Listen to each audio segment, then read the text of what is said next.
Assalamualaikum warahmatullahi wabarakatuh. Innal hamdalillah nahmaduhu wa nasta'inuhu wa nastaghfiruh wa na'udzu billahi min shururi anfusina wa min sayyiati a'malina. May yahdihillahu fala mudilla lahu wa may yudlil fala hadiyalah. Asyhadu an la ilaha illallah wahdahu la syarika lah wa asyhadu anna Muhammadan 'abduhu wa rasuluh. Allahumma shalli ala Muhammad wa ala ali Muhammad.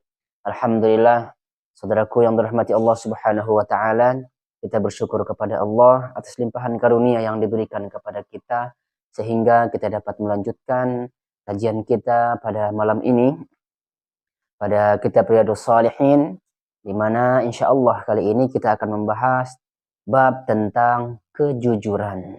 Ya. Kejujuran ini merupakan satu hal yang besar di sisi Allah Subhanahu wa taala dan merupakan sarana untuk mendapatkan balasan dari Allah Subhanahu wa taala. Jadi kalau misalkan kita jujur dalam beragama, maka pasti kita akan sampaikan hal tersebut. Baik itu misalkan ditolak oleh masyarakat ataupun diterima oleh masyarakat. Kalau misalkan kita dusta dalam beragama, maka kita akan lebih mengedepankan hawa nafsu kita.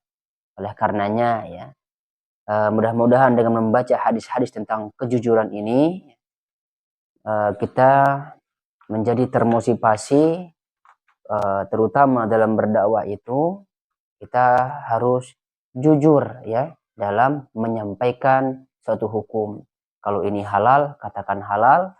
Kalau ini haram, katakan haram. Itulah ya sikap orang yang beriman yang jujur. Kita langsung saja pada hadis yang pertama. Dari Ibnu Mas'ud radhiyallahu anhu, dari Nabi sallallahu alaihi wasallam, beliau bersabda, sesungguhnya kejujuran itu membawa kepada kebaikan dan kebaikan itu membawa ke surga.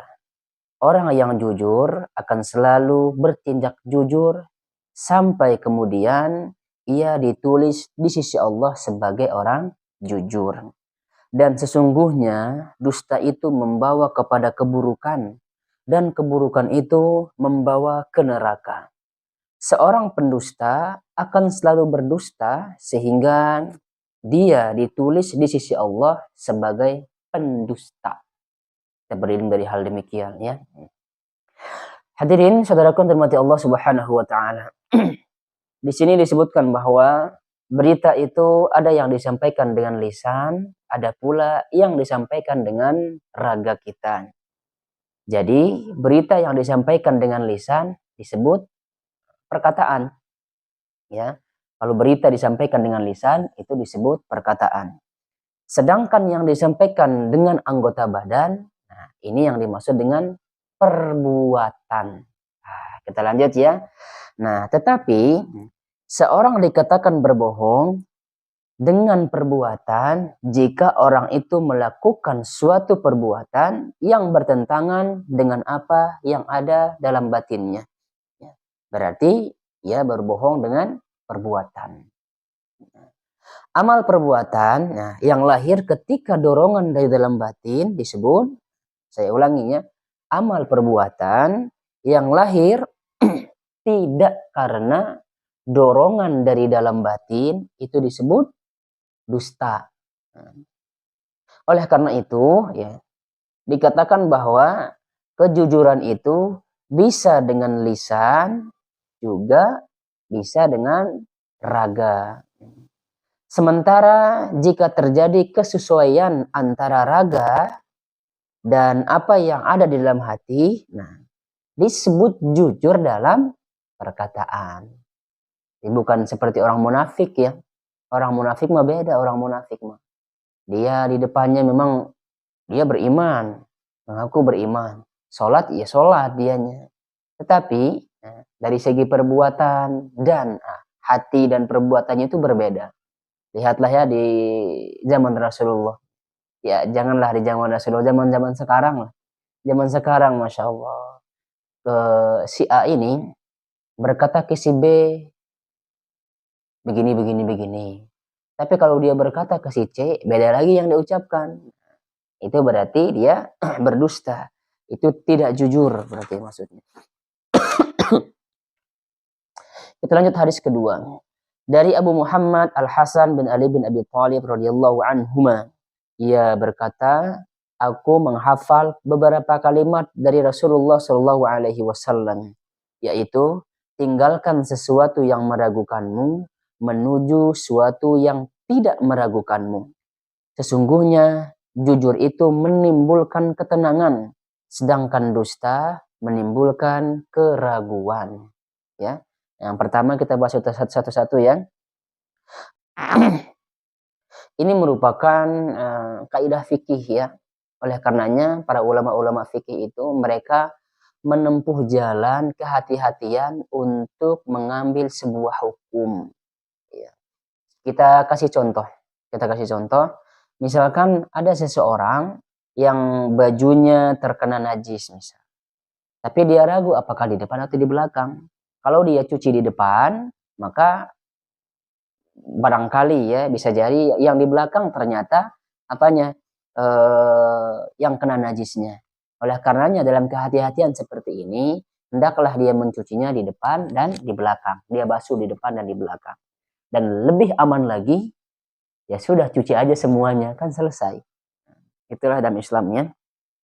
Begitu juga dengan rakaat sholat. Rakaat sholat misalkan ada orang yang sholat, tetapi dia ragu dalam jumlah rakaatnya itu. Apakah ini 2 atau 3? Misal ini ya. Jadi kata para ulama, ya jumhur mengatakan pilih yang rakaatnya yang sedikit, atau kita pilih yang 2, jangan pilih yang 3. Ini untuk kehati-hatian. Sebab ada juga ya orang yang berkata, guru kita berkata bahwa kalau misalkan sholat itu ternyata kita lakukan sholat zuhurnya ya, karena kita lupa apakah 3 atau 4, kita pilih yang 3.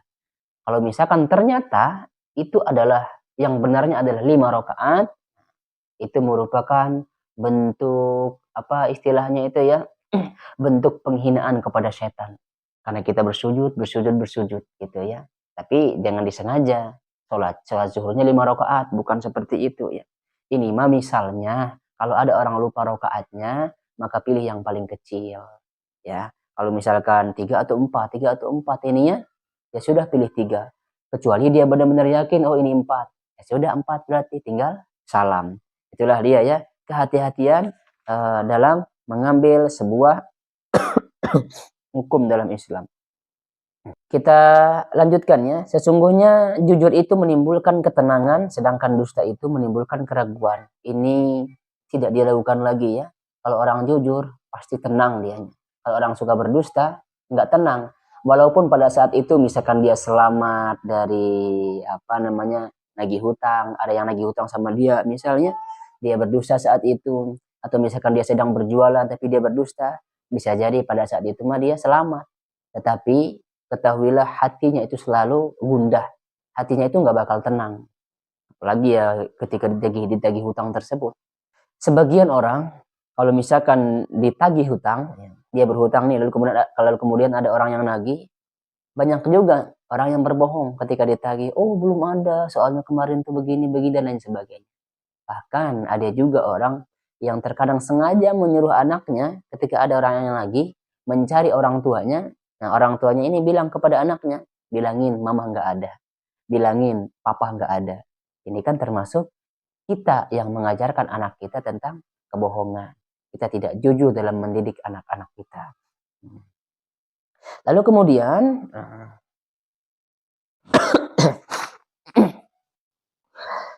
hadis ketiga dari Abu Sufyan Sakhr bin Harb radhiyallahu anhu, di dalam hadisnya yang panjang tentang kisah pertanyaan Heraklius kepadanya.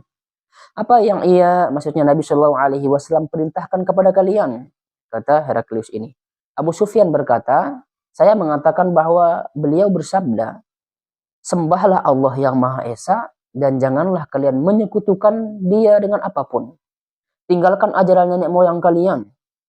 Beliau juga menyuruh kami untuk melaksanakan sholat, menyuruh kami untuk jujur, untuk menjaga kesucian diri, ya, dari hal-hal yang haram itu maksudnya, dan merusak perangai. dan menjalin silaturahmi. Ketahuilah hadirin yang dirahmati Allah Subhanahu wa taala. Pada saat itu ya, Abu Sufyan masih dalam keadaan musyrik. Tetapi ketika ditanya oleh Heraklius pada saat itu ya, apa yang Nabi itu apa yang Nabi itu perintahkan, kata Heraklius. Dia seorang raja, seorang raja yang cerdas. Dia cerdas, dia baca Injil, dia baca Taurat dan kitab-kitab yang lain dia baca. Dia jujur orangnya, cerdas. Nah, makanya ketika dia nanya kepada Abu Sufyan, apa yang Nabi itu perintahkan? Nah, dijawablah seperti tadi. Apa yang kita bisa ambil dari hadis ini ya? Bayangkan pada saat itu Abu Sufyan adalah seorang musyrik. Dia belum masuk Islam pada saat itu. Lalu kemudian ditanya, kalau misalkan kita benci sama orang, atau misalkan kita berbeda pendapat sama orang, bisa jadi kita berbohong ya untuk memberikan informasi kepada orang tentang orang yang kita tidak sukai ini. Kemungkinannya kita bisa berbohong. Tapi lihatlah bagaimana perangainya Abu Sufyan. Abu Sufyan jujur mengatakan apa adanya. Lalu kemudian beliau mengatakan, tinggalkan ajaran nenek moyang kalian. Ajaran nenek moyang. Nah, ini maksudnya apa? Bukan berarti mutlak kita meninggalkan semua ajaran nenek moyang kita. Termasuk tadi yang bisa kita ambil apa? Kejujurannya Abu Sufyan. Kejujurannya orang-orang terdahulu walaupun mereka kafir. Nah, itulah yang bisa kita ambil, kejujuran mereka. Karakter tanggung jawab mereka itu yang kita ambil. Tapi bagaimana dengan sesembahan mereka? Tinggalkan agama-agama mereka. Walaupun mereka misalkan beragama, di sana disebutkan bahwa di dalam agama mereka itu harus jujur ya, harus bertanggung jawab, yang positif-positifnya, maka itulah yang bisa kita ambil. Lalu kemudian bagaimana sesembahan-sesembahan mereka? Itulah yang tidak kita ikuti dari mereka. Cara mereka beragama, kita tidak mengikuti. Apa yang mereka sembah, tidak kita ikuti. Nah, ini maksudnya ya, tinggalkan ajaran nenek moyang. Nah, termasuk ini juga bisa jadi ketika misalkan orang itu sudah masuk Islam, tetapi masih kental ajaran-ajaran nenek moyang yang tidak sesuai dengan sunnah. Nah, ini terkadang cukup sulit ya untuk dihapus, cukup sulit untuk ditinggalkan juga bagi orang-orang yang sudah berakar dalam dirinya itu ajaran-ajaran yang padahal dulunya itu tidak ada sama sekali dalil-dalil yang sahih yang mengatakan demikian. Contohnya apa? Kalau misalkan burung dia terbang dari kiri, oh berarti ini sial. Atau misalkan kalau harus jalan dibelokkan harus ngedehem gitu, biar apa? Biar jin tidak mengganggu kita. Lalu kemudian jangan duduk di depan pintu karena begini. Jangan potong kuku di malam hari, nanti rezekinya hilang. Jangan bersih-bersih, jangan sesapu ya setelah azan maghrib. Kenapa? Karena nanti rezekinya tidak berkah. Nah, itu kan ajaran-ajaran nenek moyang yang sama sekali tidak ada dasarnya. Nah, inilah yang kita tinggalkan. Lalu kemudian kita cari dalil-dalil yang sahih, kita cari amalan-amalan yang sesuai tuntunannya dari Rasulullah Shallallahu Alaihi Wasallam. Kita lanjut. Hadirin yang dirahmati Allah Subhanahu Wa Taala. Kejujuran itu ada dua macam. Yang pertama, jujur kepada Allah, dan yang kedua, jujur kepada hamba Allah. Pertama, kita jujur kepada Allah, lalu kemudian kita jujur kepada manusia. Lawan daripada jujur ini adalah sudah jelas dusta. Apabila kita berdusta, apabila kita berbohong di hadapan manusia, bisa jadikan kalau manusia tidak tahu kita itu jujur atau bohong. Bisa jadi manusia itu hanya mengenal kita sebagai orang yang jujur. Tetapi di sisi Allah, semuanya tidak ada yang luput darinya.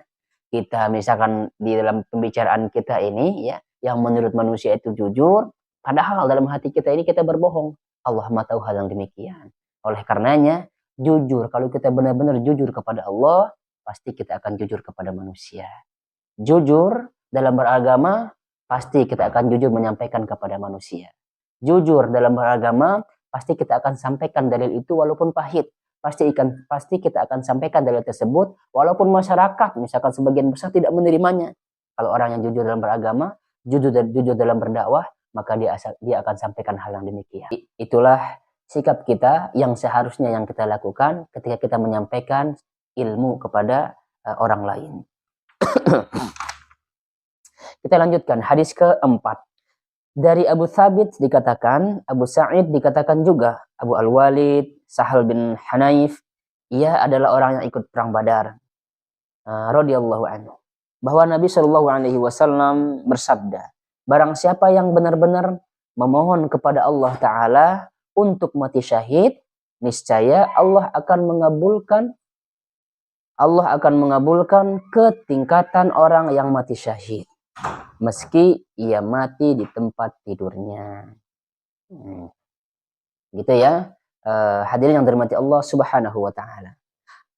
Mati syahid ini bermacam-macam. Mati syahid itu bermacam-macam. Yang pertama, sebagian besar para ulama menafsirkan bahwa yang di firman Allah yang mengatakan asyuhada itu, ya, mereka mengatakan bahwa syuhada di sana yang dimaksudkan adalah orang berilmu, ya, gitu ya, yaitu para ulama. Nah, itu maksudnya para ulama. Jadi tidak diragukan lagi bahwa ulama adalah syuhada karena mereka bersaksi bahwa Allah mengutus Rasulnya dengan petunjuk dan agama yang benar. Mereka bersaksi kepada umat ini bahwa telah sampai kepada mereka syariat Allah, dan mereka bersaksi dengan hukum Allah bahwa ini halal, ini haram, ini wajib, ini sunnah. Maka kalau mereka, para ulama ini meninggal, maka mereka syahid. Yang kedua,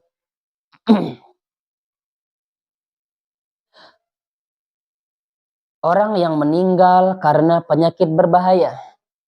Di antaranya penyakit taun, misalkan sakit perut, atau terbakar, atau tenggelam, dan yang lainnya. Kalau mereka meninggal, mereka syahid juga.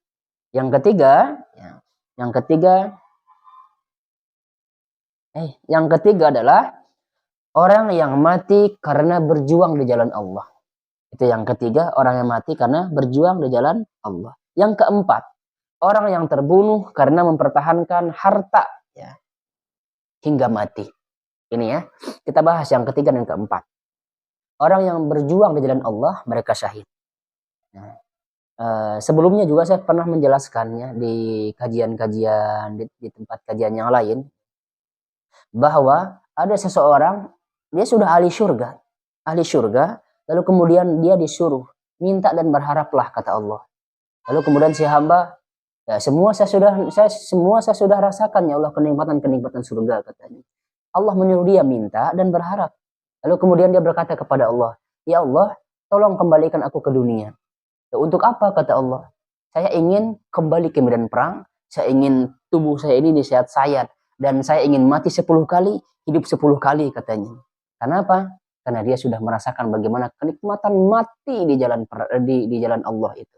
Mereka syahid, ya, di jalan Allah. Mereka berperang dan ikhlas karena Allah, membela agama Allah. Dia sudah ditampakkan nikmat-nikmat dan diberikan nikmat-nikmat surga itu. Sehingga makanya kan dia mau kembali lagi. Karena mereka sudah menikmati, ya, hasil dari apa yang mereka lakukan di dunia. Lalu kemudian yang keempat ini, dia juga termasuk syahid. Orang yang mempertahankan hartanya sampai dia mati. Dia juga mati syahid. Jadi oleh karenanya, tidak hanya mati syahid itu adalah orang yang mati di medan perang. Tidak. Akan tetapi, orang yang mati syahid juga yang pertama adalah para ulama. Yang kedua, orang yang sakit, ya, tenggelam dan yang lainnya. Yang ketiga, orang yang mati di jalan di perang, ya. Orang yang mati di medan perang. Lalu kemudian yang keempat adalah orang yang mempertahankan hartanya sampai dia mati. Itulah, ya, di antaranya mati syahid itu beragam. Kita lanjutkan hadisnya. Hadis yang kelima dari Abu Hurairah radhiyallahu anhu, ia mengatakan bahwa Rasulullah Shallallahu alaihi wasallam bersabda, ada salah seorang nabi, semoga salawat dan salam senantiasa Allah curahkan atas mereka. Sewaktu akan berangkat perang, ya, dia berpesan kepada kaumnya, janganlah mengikutiku seorang laki-laki yang baru menikah dan belum berkumpul dengan istrinya. Juga seorang laki-laki yang sedang membangun rumah, namun ia belum menaiki atapnya. Nah, Lalu kemudian demikian pula seorang laki-laki yang telah membeli seekor kambing atau seekor unta hamil sehingga ia menunggu kelahiran anak ternak tersebut. Kemudian Nabi itu berangkat perang. Ketika mendekati sebuah perkampungan, setelah sholat asar atau dekat darinya, ia berkata kepada matahari, "Wahai matahari, kamu perintahkan aku juga diperintahkan." Lalu ia berdoa, "Ya Allah, tahanlah matahari itu sebentar untuk membantu kami." Seketika matahari itu terhenti sehingga Allah memberikan kemenangan kepada Nabi itu. Lalu ia mengumpulkan harta rampasan. Setelah beliau mengumpulkan harta rampasan perang tersebut, tiba-tiba ada percikan api dari atas langit yang akan membakar harta tersebut. Namun mendadak api itu terhenti dan tidak mau membakarnya. Lalu Nabi itu berkata, "Di antara kalian ada yang berbuat curang, maka hendaklah tiap-tiap kabilah segera bersumpah kepadaku," kata Nabi ini ya. Ada salah seorang yang tangannya melekat, tidak bisa dilepaskan ya dengan tangan Nabi itu, sehingga ia berkata, "Dalam kabilahmu ada yang curang. Oleh karena itu, semua orang dalam kabilahmu harus bersumpah kepadaku." Kemudian melekatlah tangan 2 atau 3 orang dari mereka dengan tangan Nabi. Seraya Nabi tersebut bersabda, "Kalianlah orang-orang yang berbuat curang itu." Kemudian orang-orang tersebut membawa emas sebesar kepala lembu. Lalu diletakkan di hadapan Nabi dan datanglah percikan api itu memakan emas tersebut. Rasulullah bersabda, harta rampasan perang itu belum pernah dihalalkan kepada seorang pun sebelum kita. Kemudian Allah yang memuliakan lagi maha luhur mengetahui kelemahan dan kekurangan kita. Oleh karena itu Allah menghalalkan barang rampasan itu kepada kita. Itu hadisnya ya. Ternyata ada banyak hal yang diharamkan sebelum Nabi Muhammad ternyata dihalalkan setelah Nabi Muhammad diutus itu. Apa contohnya? Yang tadi kalau berperang, orang nggak boleh berperang kalau sebelum Nabi, ketika orang baru menikah, ya, dia belum berhubungan dengan istrinya. Yang membangun rumah misalkannya, azan dulu. Oleh karenanya itu ya, saudaraku yang dirahmati Allah Subhanahu wa taala. Agama ini mudah. Agama ini tidak sulit. Yang membuat dia sulit itu adalah diri kita sendiri. Diri kita sendiri yang membuat dia sulit. Nah, kenapa demikian? Ya kan faktanya banyak segala sesuatu ibadah-ibadah yang menurut kita baik itu padahal tidak ada dasarnya dari Rasulullah SAW. Tidak pula dikerjakan oleh para sahabat. Tidak pula dikerjakan oleh tabi'in, tabi'ut tabi'in, imam yang 4 misalkannya. Nah, lalu kemudian kita sekarang membuat-buatnya, nah itulah merepotkan diri kita sendiri. Padahal kalau kita jujur dalam beragama, semua syariat-syariat yang diperintahkan oleh Rasulullah SAW, sunnah-sunnah beliau, demi Allah kita tidak mampu untuk melakukan semuanya. Ketika kita tidak mampu melakukan semuanya, lantas kenapa kita membuat perkara-perkara yang baru? Gitu ya. Nah, mudah-mudahan ini ada manfaatnya. Hadis yang terakhir dari Abu Khalid Hakim bin Hizam radhiyallahu anhu. Ia berkata, Rasulullah Shallallahu alaihi wasallam bersabda, penjual dan pembeli maksudnya ya, diberi kesempatan memilih selagi mereka belum berpisah. Jika mereka jujur dan transparan mengenai barang yang dijual belikan, mereka akan mendapat berkah dalam jual beli mereka. Jika mereka berbohong dan merahasiakan mengenai hal-hal yang harus diterangkan tentang barang yang dijual belikan, keberkahannya akan terhapus.